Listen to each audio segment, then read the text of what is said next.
zinc oxide နဲ့ titanium dioxide လို့ပြောလာတဲ့အခါမှာဒီ ingredient လေးနှစ်ခုက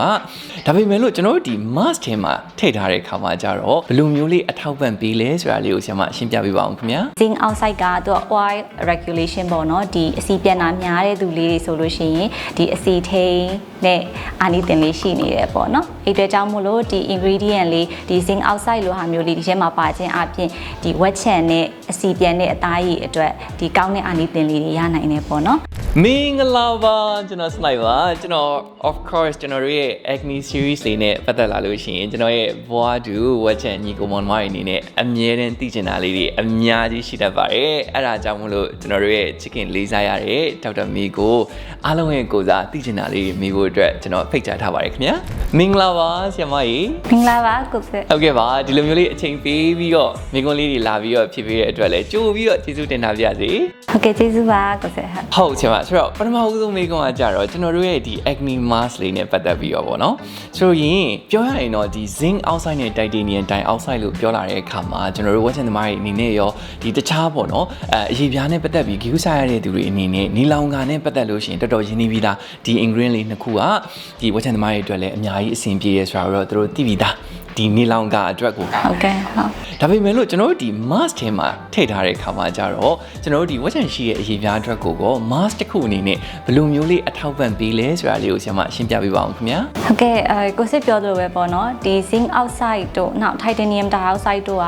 ဒီပုံမှန်ဒီ sunscreen တွေမှာပါတယ်အထူးသဖြင့်တော့ဒီ physical mineral sunscreen တွေမှာပါတာပေါ့နော်ဟုတ်ကဲ့ filter အနေနဲ့ပေါ့နော် UV တွေကာကွယ်ဖို့အတွက်ဒါဒီ light တွေကာကွယ်ဖို့အတွက်သုံးနေပေါ့နော်ဟုတ်ကဲ့ဒါမဲ့သူတို့မှာလည်းတခြား properties လေးတွေရှိရပေါ့ဒီလို mask ထဲမှာသုံးလိုက်မယ်ဆိုရင်ဒီ zinc oxide ပေါ့ zinc oxide ဆိုလို့ရှိရင်သူကဒီ antimicrobial anti inflammatory ပေါ့နော်ရောင်ရဲမှုကိုကျစေတယ်နောက်ပြီးတော့လို့ရှိရင်ဒီမျက်နှာလေးကိုအေးသွားစေတဲ့ဒီ soothing effect လေးတွေရှိတယ်ပေါ့နော်အဲ့လိုရှိရတဲ့အတွက်ကြောင့်မို့လို့ဒီထဲလေးတွေကိုထည့်လိုက်ခြင်းအပြင်သူကဒီ mask ကိုသုံးလိုက်တဲ့အချိန်မှာလည်းဒီ soothing ဖြစ်တဲ့အေးတဲ့ခံစားချက်မျိုးလေးတွေရတယ်နောက်ပြီးတော့လို့ရှိရင်ဒီအာနိသင်အနေနဲ့လည်းဒီရောင်ရဲမှုကိုကျစေတဲ့အာနိသင်မျိုးလေးတွေကိုသူကရတယ်ပေါ့ဒါလေးကိုထည့်ထားခြင်းအပြင်ပေါ့နော်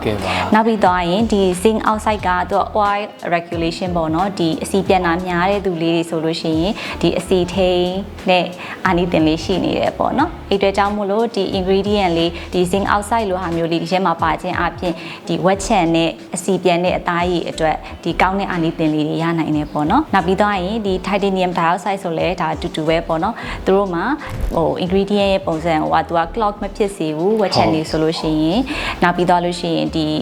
comedogenic လို့ခေါ်တာပေါ့နော်ခြေပေါက်မပိတ်ဘူးအစီဘူးလေးတွေမထွက်လေစေဘူးပေါ့နော်အဲ့လို ingredient မျိုးလေးဖြစ်တယ်အဲ့တော့ဒီလို mask ထဲမှာထည့်သုံးခြင်းအပြင်သူခုနလို zinc oxide လိုမျိုးပဲသူလည်းဒီဝက်ချန်ကိုဒီအကူအညီဖြစ်စေနိုင်တဲ့ထဲမှာပါတယ်ပေါ့နော်အဲ့ဆိုတော့ဟုတ်အဲ့ဆိုကျွန်တော်တို့စိတ်ချလက်ချလေးစိတ်အေးလေးသုံးလို့ရတာပေါ့ဟို soothing ဖြစ်စေတဲ့အပြင်မဟုတ်ဘဲနဲ့လုံးဝဒီထဲမှာပါတဲ့ ingredient လေးတွေကလည်းကျွန်တော်တို့ထောက်ကူပြုနိုင်တယ်ပေါ့နော်ဆရာမဟုတ်ကဲ့ပါ